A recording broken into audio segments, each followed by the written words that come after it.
Welcome to the Pixel Retentive Podcast, where we, a business owner and an artist, discuss the business of art and the art of business.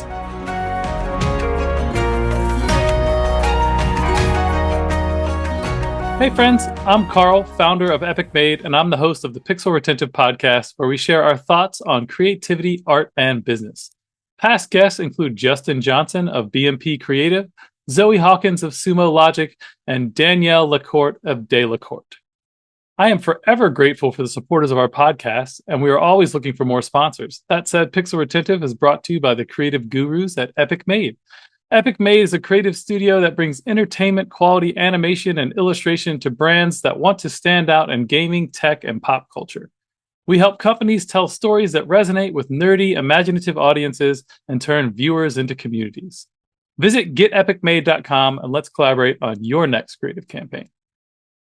All right. So with us today, we have Robin Sloane. Welcome to the show, Robin. Hello. Nice to be here, Carl.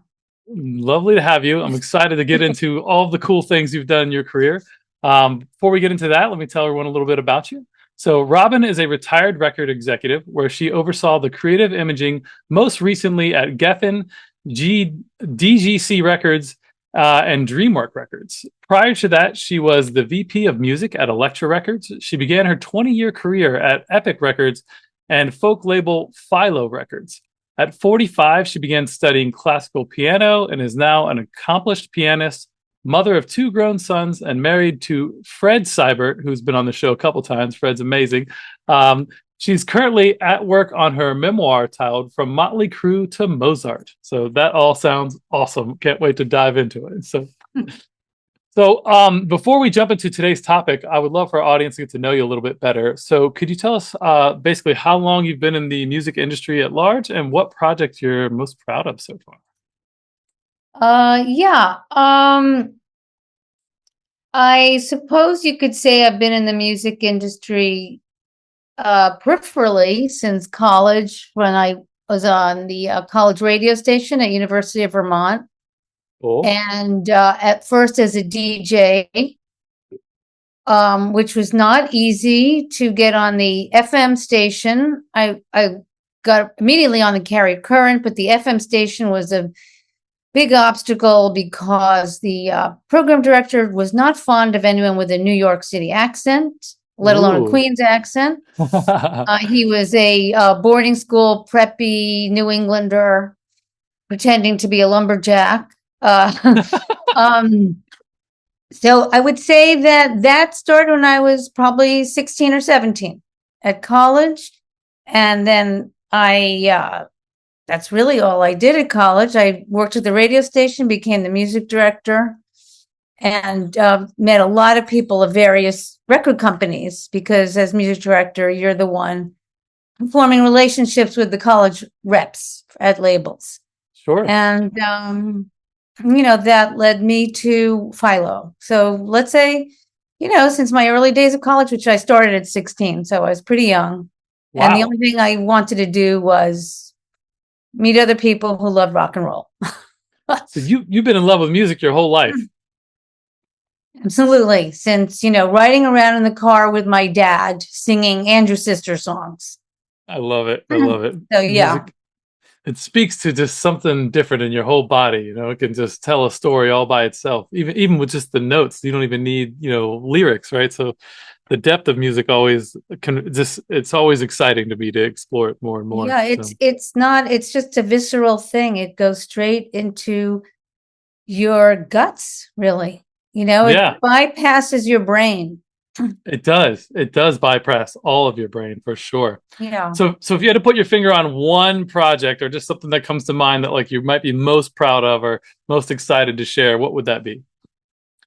It probably, like, if I don't think about it, if I just relate, it's always Nirvana. Of course. Yeah. It's always Nirvana, because that really had the biggest cultural impact. And musically, I could relate to what was happening musically in the band. And, Kurt was a genius. So I was lucky. I was lucky enough to be there at that time. So yeah, it's probably always going to be Nirvana. I love it. Yeah, Nirvana was legendary. Everybody knows who Nirvana is, and the music it put out, like we were just talking, just really hit like the soul of you just immediately. Like, what is this? Like, it's like "Sell the It kids for really did. food." You're like, what?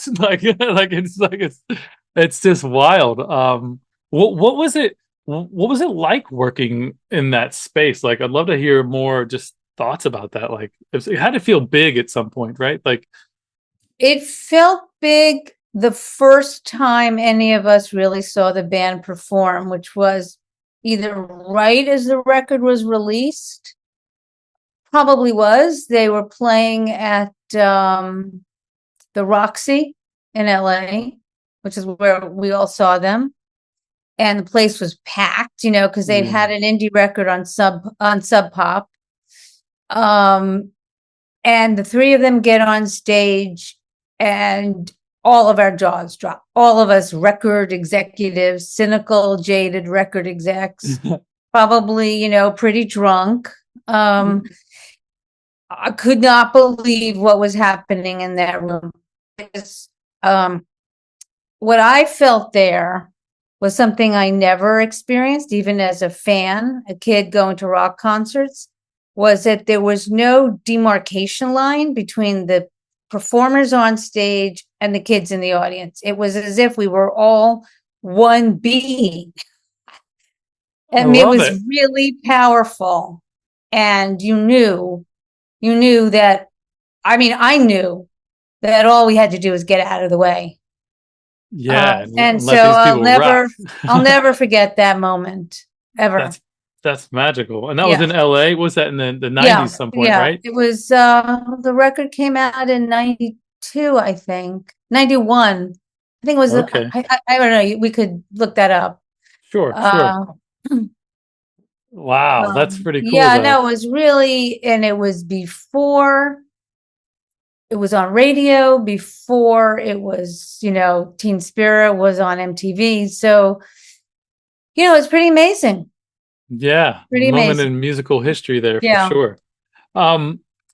So, I'd love to hear more about so I know you helped with a lot of the creative and visual direction of the artists and the albums, and what was that like? What's the process like there? I don't think we've ever had someone on the show talking about the visual creative side of music in general. So, well, I can tell you this story, and it started for me while I was at Elektra and working on Tracy Chapman's debut record.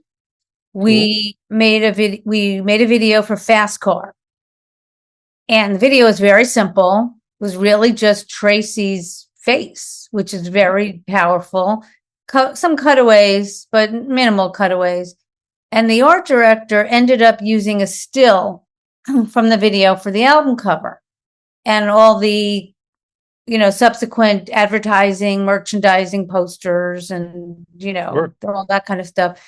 And I realized that, there's the art director doing one thing. I'm doing my thing on video, and the ad merch person, I didn't mean girl, but, she at that time was a woman, doing her thing. And no one was really coordinating this. And it's all the image. And it was by chance, because we made this amazing video that the art director decided, I'm not going to get a better thing than what's in that video. And I thought, what I really want to do is run the whole imaging of the artist so that it's all connected. So we're all working under what is it we want to communicate visually, and then it's all being coordinated, which it hadn't been at Elektra. I can't speak for any. I think at Warner Brothers, a guy named Jeff Aroff was doing that really amazing well. And so I went to my boss, who was an amazing boss, and had given me as much as a blank canvas as anyone could have, but he wasn't going to let me do that. Yeah. And I really wanted to do that. And so that's where I eventually realized I had to change companies. Got you. And find a place where somebody would let me run with how I envisioned that kind of image making. And so that's how I ended up at Geffen DGC. Okay, and that's who had Nirvana, right? Yeah, yeah. Okay. Oh, cool. And they let Um, you get in there and do the creative stuff. I love that. And it's so that sounds like on the business side these days, like that would be like the brand manager, right? Like, and you guys are basically Definitely, calling that the image, if you will, like that. That's how that. absolutely. Okay, Yeah, yeah, it that was makes before the word branding became synonymous with marketing. right, right, I what is important for me was to get to know the artists, in an ideal world while they're making the record, right. so that I could get to know what the music was, who they are, what they, all the positives and negatives of that particular artist, and then start to figure out like who's going to be attracted to this record, Mm. and what do we want to create. And then creating that alignment so that there's no disconnect between the live music and the sound of the music and the way they present themselves and who they are, right? Like you want Yeah. yeah. In an ideal world, it's the rare one that happens that you can do that, and you've got to have an artist who can. I mean, the beauty of excuse me, Kurt Cobain was that he was also a visual person. Yeah. It's not so easy to deal with people who can't think not only musically but visually. Excuse me. Sure. Yeah.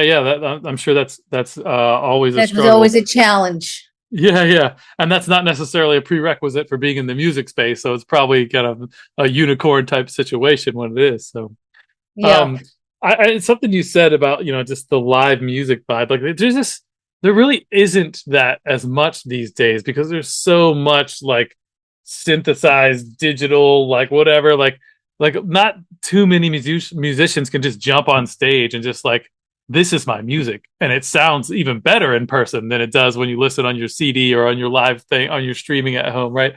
And I feel like we're barreling towards a place where there's going to be an even bigger divide, right? Where you know how to compose amazing music with AI and all the different tools, but like there's no live performance version of that, right? Like so there's something amazing about that analog side of music, if you will.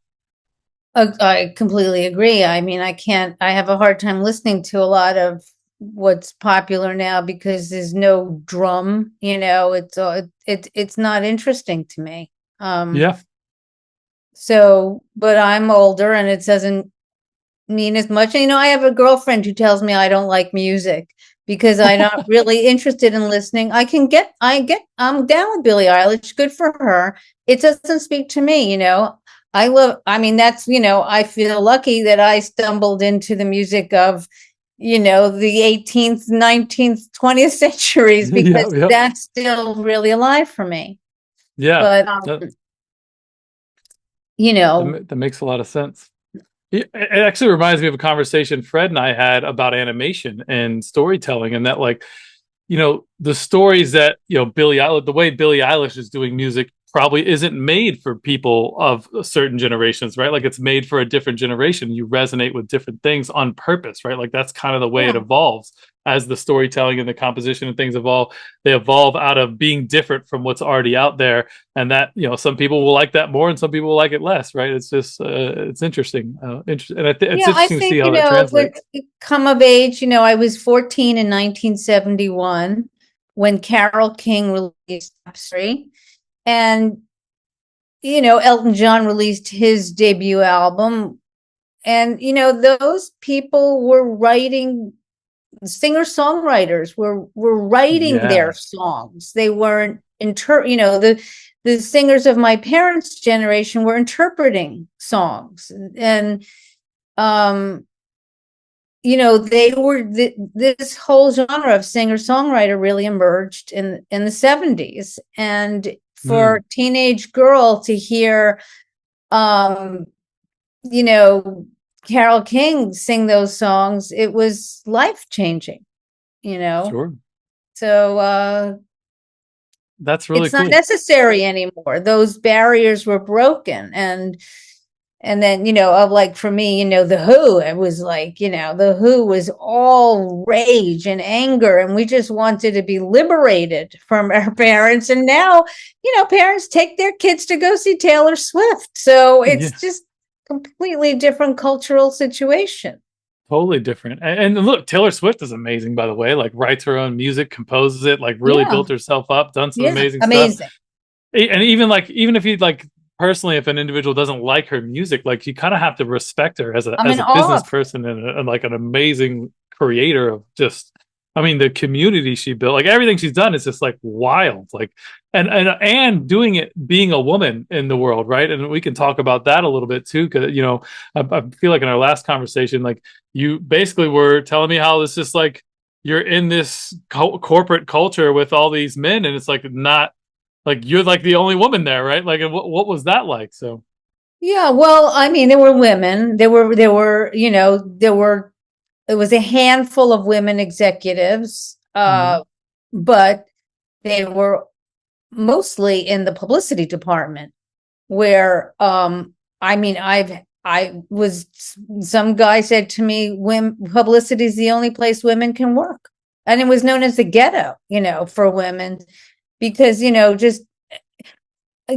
course, getting press for the bands and artists is important, but you couldn't translate an article in the New York Times, let's say, which would be like, the greatest thing you could get, short of, getting a cover of Time magazine.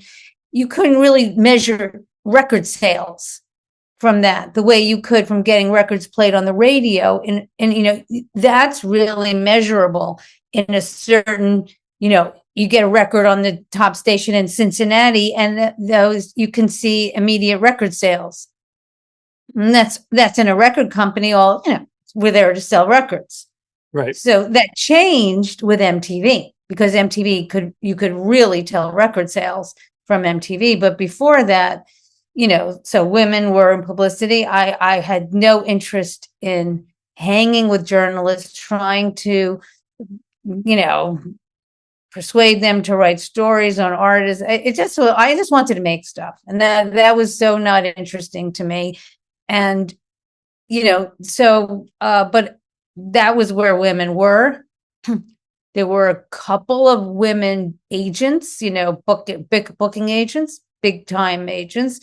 Also not for me. I mean, I found my way in the creative end, Yeah. and there were women. There were lots of women art directors and all that, but just, I didn't have those skills. I'm not a designer.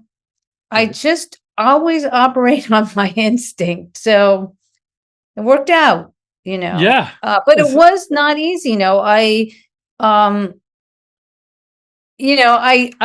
course, it was probably a lot of the whole, Me Tooism kind of thing. But, I don't know, I guess I didn't pay attention to that stuff.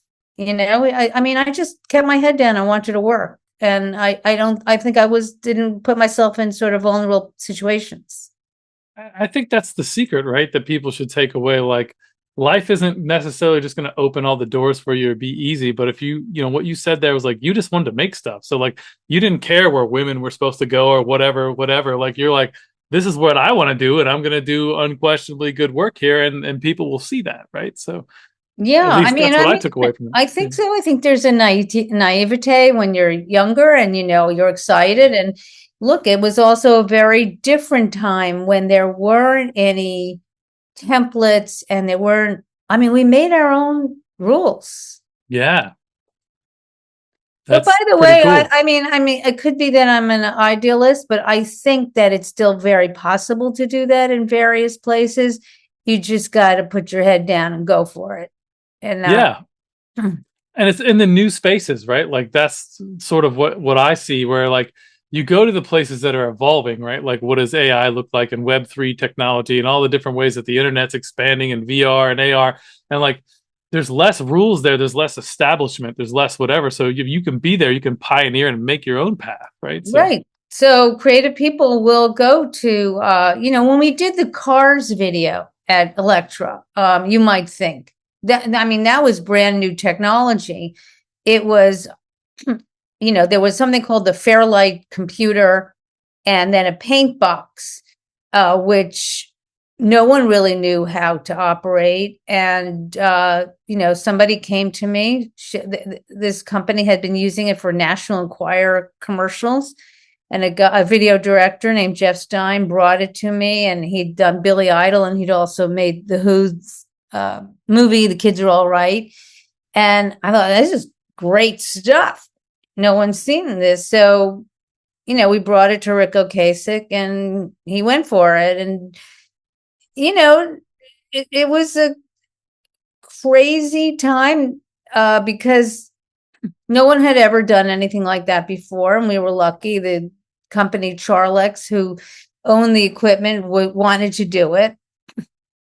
Took a couple of months. Everybody lost a lot of money, and, probably sold at least 1 million records for the band. And for Charlex, it led them to do all the Saturday. They were the ones who did all that Saturday Night Live opening. So, and then they made plenty of money there, I'm sure, right? Yeah. So again, I just think I don't really know. I think that a lot of young people think that they need to find a job, which I get. But I think there's also lots of ways to find your own way. And I don't know. I'm just confused by where things are at. Yeah, there's a lot of pressure in our society right now, and it's very difficult for creatives because, like, oftentimes, like, we're people that lean and identify as being an artist or some sort of creative, like, we get told all the time, all the way up until before you're an adult, that, like, that's a hobby and that's for fun and that's for play, and do something serious, like get a serious job, like go be worthwhile in society. At least this has been the experience that I've seen with a lot of people. And then we get forced early on into, like, oh well, if you're going to do anything, you got to figure it out while you're like 19 at college, or like exploring. It's like, you should be exploring and trying everything and, like, seeing what really excites you, and then get pulled to things as you are trying new things. But that's not society once you jump on the rat race. Yeah, you know what? Maybe you're not going to live in New York City. Maybe it's just too expensive, and maybe you're going to live, like, in Cincinnati. I don't know, but so. And it doesn't matter anymore, right? Like, it just matters, do people resonate with the things you create? You can be anywhere on planet Earth at this point. It doesn't really matter, but whatever. So anyway, to get back to it was difficult in certain ways being, a young woman. But I did grow up with 2 older brothers. So I'm I was always more comfortable around guys than women. Sure. And, I couldn't join Little League because it was before Title IX, but I could join a boys club in the record business. And I was, people said a lot of awful things to me. And I was like, fuck that. Yeah. Good. Fuck them. They can't have your happiness, right? You persevered regardless. So. Yeah. And for me, I really got along well with most of the artists. And that is, in the business, that's where the strength lays.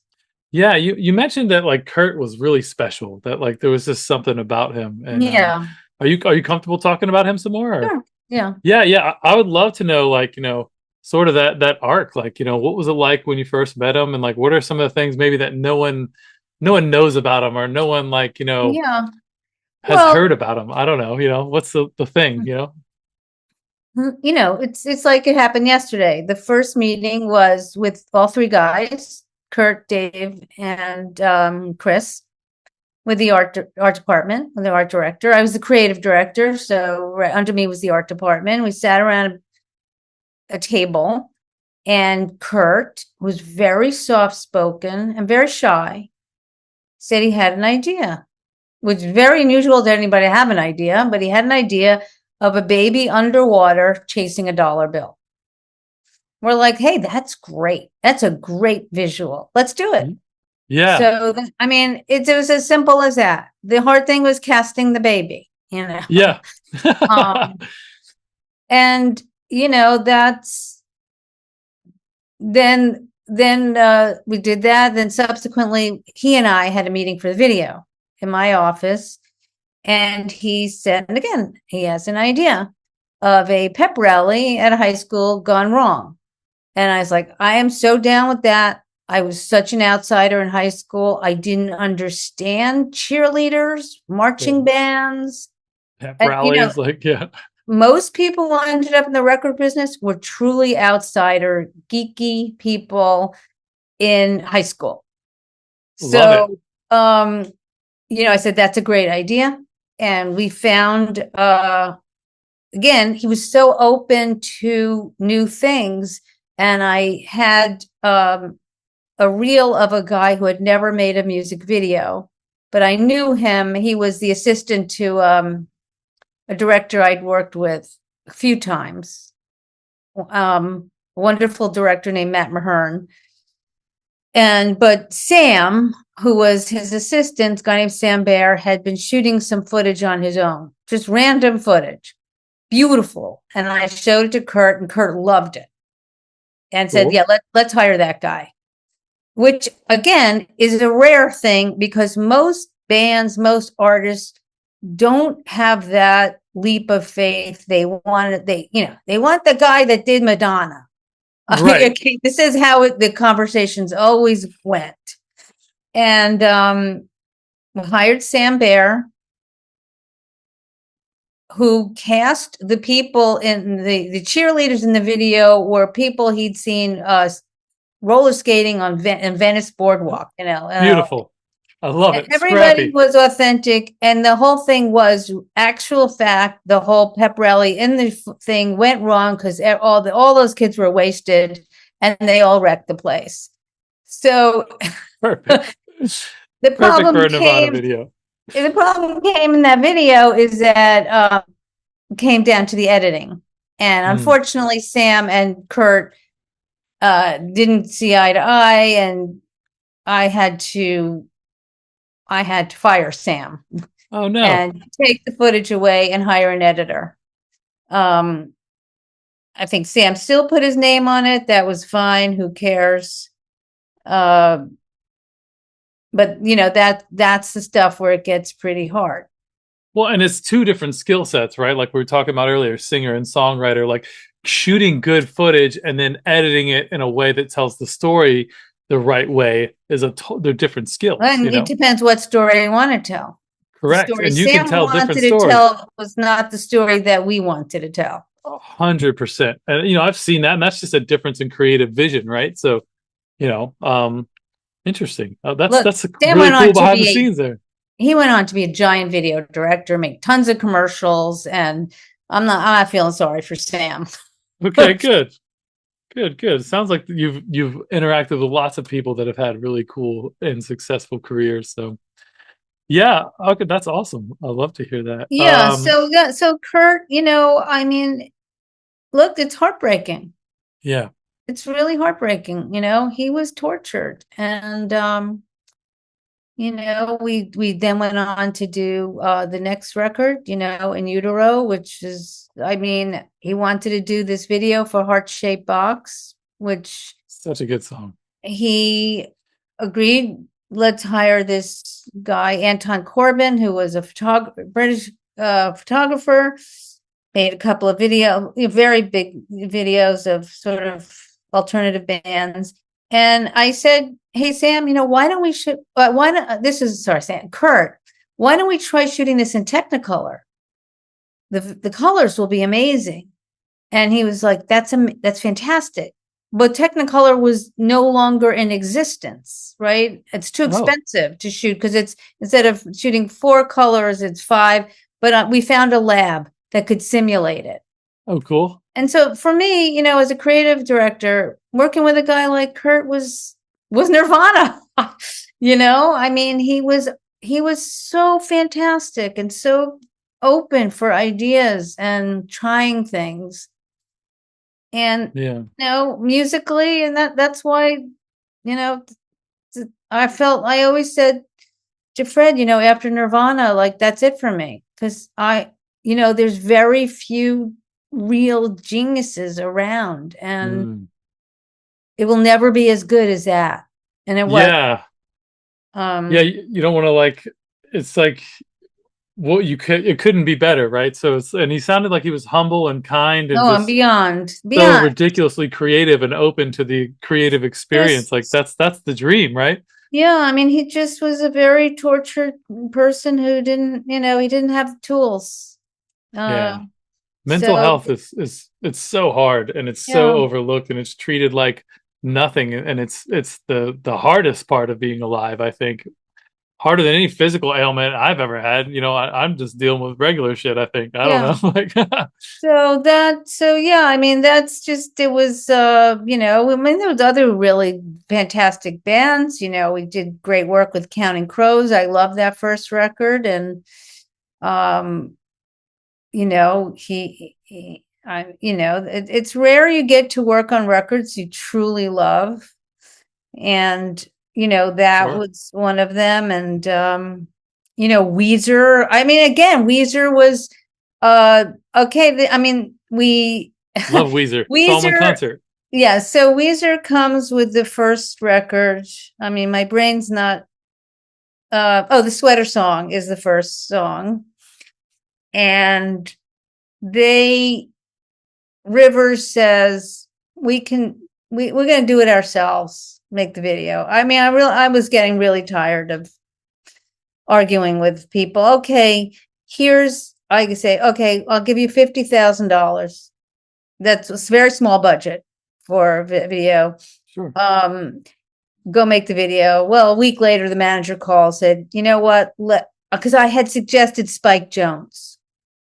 Okay, Spike had made, he had co-directed a Sonic Youth video with Tamara Davis and had done a small video for us for a band called Teenage Fan Club.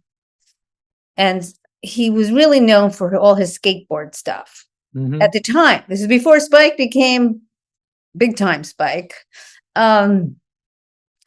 So Spike's idea was fantastic. Again, with all of these things, people have these grandiose ideas and adjectives, and we're going to we're going to build this set, and we're going to take this photograph. It has nothing to do with the music, with what you're trying to communicate emotionally.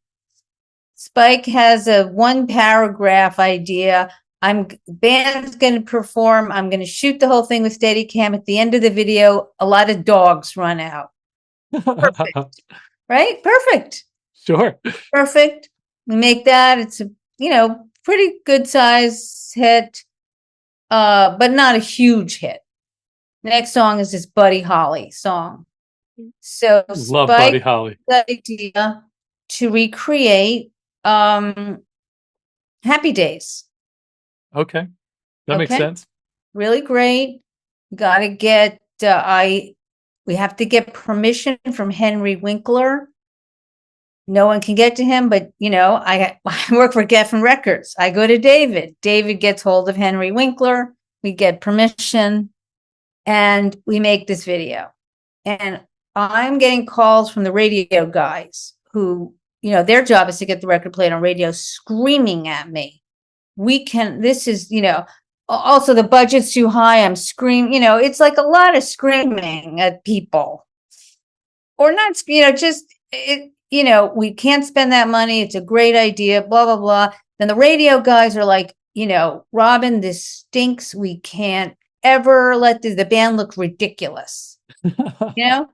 I say, leave me the fuck alone. I mean, this is what it's like, and then somebody brings the video down to K-Rock. At the time, K-Rock was the big alternative station in LA. Okay. Guy looks at that video, says, fantastic. I'm going to pound the record. It goes crazy, and, the rest is history, right? It's one of the most watched videos ever made. So help me connect the dots. So the radio likes the video, so they play the song more, and then it goes more on was this post MTV days or like, no. Where do people watch the videos? This is MTV. No, the promo guy brings the video down to the radio station. Got it. Plays it for him. Terrified that the guys say, I can't. The guy, the program director at the radio station goes crazy, says, this is amazing. We're going to pound the record. Ooh, You know, I then love it. MTV pounds the video. Then we sell a ton of records. Got it. So did MTV? So MTV basically was they kind of took the lead from the radio charts, right? Like Well, so the this is what, Billboard, yeah, I mean, everything or did was it go the other going, way? and it all worked together in the end. Okay. But if MTV went on a video in those years, Yeah. then radio followed, Right. oftentimes. Okay. Okay. So when did MTV sort of take the lead? They sort of kind of changed the whole game at some point, right? Like when MTV, and Well, it you was worked there for a It little. was Michael Jackson all the way. Oh, okay. Originally MTV refused to play Michael. I mean, I was at Epic then. Yeah. MTV was basing their programming on album radio. Okay. Michael Jackson was not on album radio, right? Michael Jackson was a black artist who could cross over to top 40, but Oh, never programmed on what was called album oriented rock, AOR radio. So okay. MTV says, well, we're not going to play the video. Because he was black, Yeah. basically. And Jesus. their reasoning was it's not album radio. Yeah, yeah. But you can Whatever, read between whatever. the lines. Yeah, whatever But lies they hid their but racism Michael behind. Jackson was a giant selling artist for Epic Yeah, Records. I mean, yeah. Michael, the Jacksons. And so Epic, CBS says to MTV, if you don't play that, you can't have any of our video. It became a big legal thing. Oh, And in the end, MTV backed down and programmed Billie Jean, which was the first single off of the Michael Jackson record. Then Beat It came around. okay. Okay, so everything, so all the walls were broken. I mean, I mean, probably people have other stories, but for me, I felt like it was Michael Jackson that changed the whole game. And Okay. so, you get on MTV, they play it 5-6 times a day. You're going to sell records. Of course. It was the only national radio station in a way. If you think about it. Sure. Yeah, you're right. Everything else was localized. Everything was localized, but once wow. MTV played it, it's a national station. Oh, you're right. Yeah, I didn't even consider that, right? Like it's so like the world's so different now. Like it's weird to even think back about how everything was so fractured. It was very different, which is why I got fired from my job at Epic, because I was the MTV connection. That's what I was doing, and everybody wanted that slot, and I lost my job, but the next day got a better job at Elektra. So, well, that's what happens when you're good at what you do, right? Like, but yeah, no, MTV, and I believe it really was Michael Jackson. Because you talk to Fred, he might have a different point of view, but from my point of view, it'd be fun to have you both on the show together one time. Yeah, we could do that. That could be cool. Yeah, I love that. So, what I want to add, go ahead. You have something? I had another thought. It just escaped me. Well, I'll come back to it at some point, I'm sure. So you actually worked at MTV for a little while though, right? No. Oh, okay. I thought you said you worked with them in court, like you I mean, the MTV went on the air, and 2 people at Epic Records became executives over there. One guy named John Sykes, who became a top guy there, and another was my colleague and girlfriend, a girl named Gail Sparrow, who was the liaison between the record companies and MTV, and she happened to be my very good friend. And so, and I was at Epic, and I had started the whole video promotion department. Cool. And so I had this access, that makes sense. We were friends. I love that. Catapulted into this enormous position, which I was, again, a little bit innocent of how corporate life works and whatever, did a few things that, we had band Adam and the Ants, which was actually, for Epic, huge video success. sold tons of records. Was the first record that turned gold that could be traced to MTV Play. Oh, wow. Yeah. That's super cool. I did remember what I was going to ask you. So Yeah, okay. I know, so like, MTV showed up and then music videos became a big, like huge thing. Like they were before that a little bit, but like that really made them the thing, right? So now you can't really even launch a good song without a good video, right? And as it's evolved, now we have the internet and now we have streaming and now we have all this stuff. And it's like, the album in itself isn't as important as it used to be. I feel like originally an album, and even the order in which the songs were on the album was very important. You hear like Jay-Z talk about this and a lot of musicians, and I wonder what your take is on that now, that like you can just release one song, right, like whenever you want, but like what's the magic of the album? Is it lost? Is it still there? Is there, what does that look like now for you?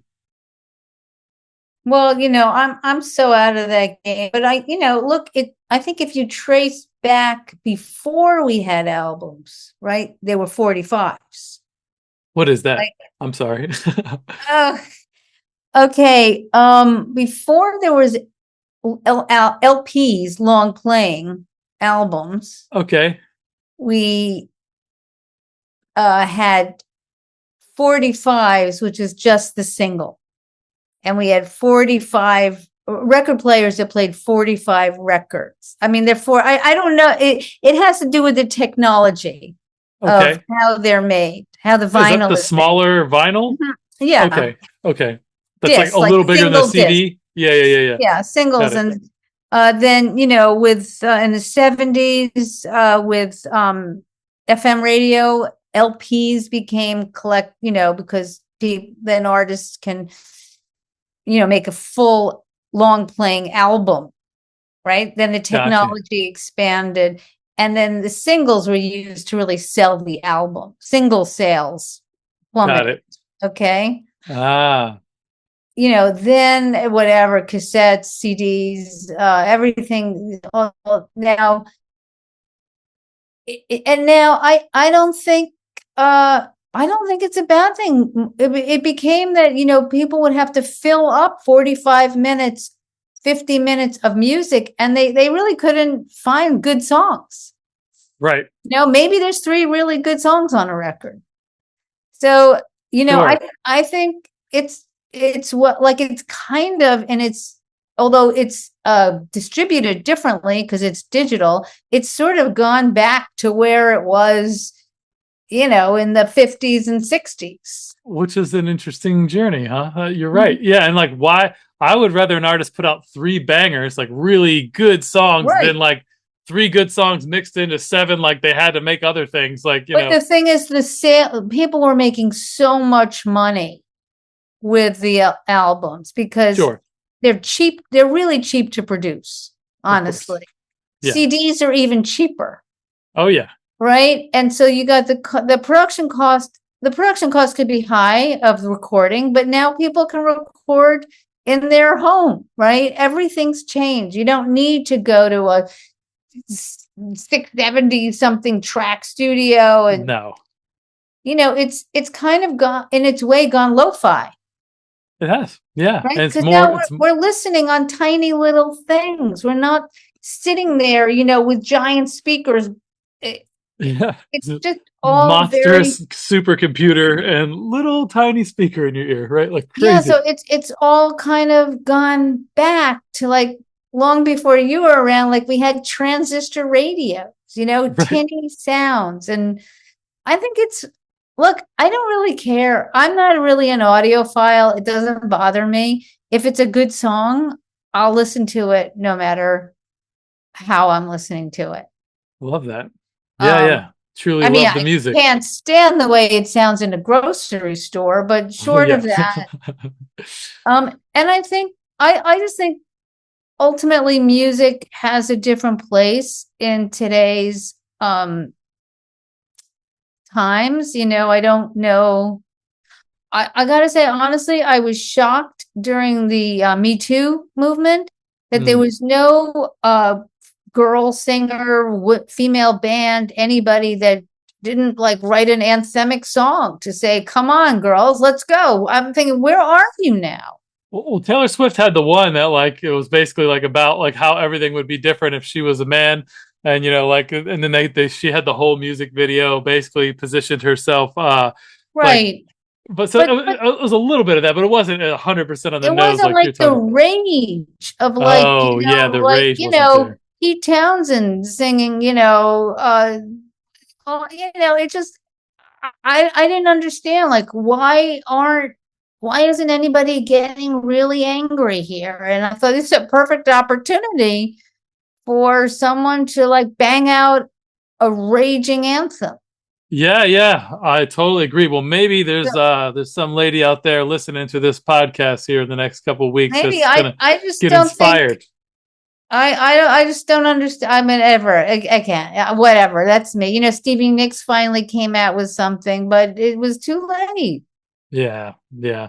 So Well, there's plenty of things to rage about still in our society. So yeah, I'm sure there's some music, there's more inspiration some there in there somewhere for somebody for sure. So I do have two last questions yeah. for you as we're coming up on time here.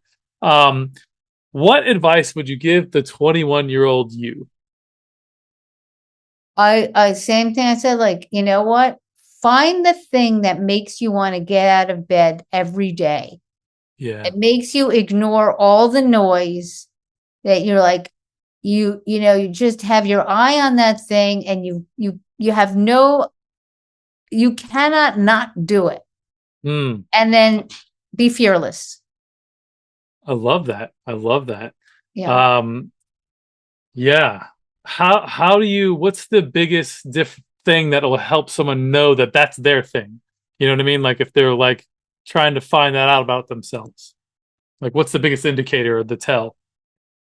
For me, the biggest indicator is that that thing comes from inside you and not from here. This is the worst. This is the enemy of making Oh, things, is your brain. Your oh, thinking self will stop you dead every time.